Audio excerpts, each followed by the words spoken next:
ಕೃಷಿಯಲ್ಲಿ ಒಂದಕ್ಕೆ 3 ಪಟ್ಟು ಹೆಚ್ಚು ಲಾಭ ಬೇಕಾ? ಹಾಗಾದ್ರೆ ಈಗಲೇ ಈ ಕೃಷಿ ಮಾಡಿ.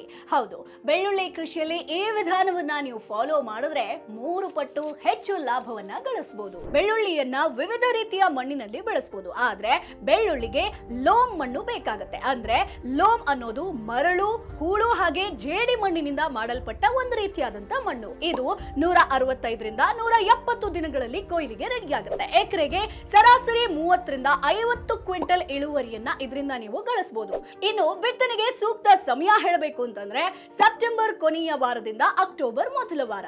ಇನ್ನು ಅಂತರದ ಬಗ್ಗೆ ಮಾತನಾಡೋದಾದ್ರೆ 2 ಗಿಡಗಳ ನಡುವೆ 7.5 ಸೆಂಟಿಮೀಟರ್ ಹಾಗೆ ಸಾಲುಗಳ ನಡುವೆ 15 ಸೆಂಟಿಮೀಟರ್ ಅಂತರವನ್ನ ಕಾಪಾಡಿಕೊಳ್ಬೇಕಾಗತ್ತೆ. ಅಗತ್ಯಕ್ಕೆ ಅನುಗುಣವಾಗಿ 10ರಿಂದ 15 ದಿನಗಳ ಮಧ್ಯಂತರದೊಂದಿಗೆ ನೀರಾವರಿ ಮಾಡಬೇಕಾಗತ್ತೆ.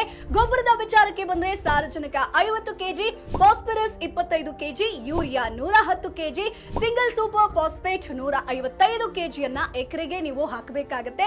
ನಾಟಿ ಮಾಡಿದ್ಮೇಲೆ 135ರಿಂದ 150 ದಿನ ಅಥವಾ 150ರಿಂದ 170 ದಿನಗಳಲ್ಲಿ ಬೆಳೆ ಸಿದ್ಧವಾಗುತ್ತೆ. ಇಲ್ಲಿ ಇನ್ನೊಂದು ವಿಚಾರವನ್ನ ನೀವು ಗಮನದಲ್ಲಿ ಇಟ್ಕೊಳ್ಳೇಬೇಕಾಗತ್ತೆ. ಕೊಯ್ಲು ಮಾಡುವ 15 ದಿನ ಮುಂಚೆ ನೀವು ನೀರಾವರಿಯನ್ನ ಕಂಪ್ಲೀಟ್ ಆಗಿ ಸ್ಟಾಪ್ ಮಾಡಬೇಕಾಗತ್ತೆ. ಸೊ ನಾನು ಹೇಳಿರುವಂತ ಈ ಟಿಪ್ಸ್ ನ ತಪ್ಪದೆ ಫಾಲೋ ಮಾಡಿ. ಜಿಡಿ ರಮೇಶ್ ಅಣಬೆ ಕೃಷಿ ಮಾಡಿ ತಿಂಗಳಿಗೆ 1 ಲಕ್ಷ ಗಳಿಸ್ತಿದ್ದಾರೆ. ನೀವು ಕೂಡ ಇವರಿಂದ ಅಣಬೆ ಕೃಷಿ ಕಲ್ತ್ಕೋಬೇಕಾ? ಈಗಲೇ ಫ್ರೀಡಮ್ ಆಪ್ ಡೌನ್ಲೋಡ್ ಮಾಡಿ.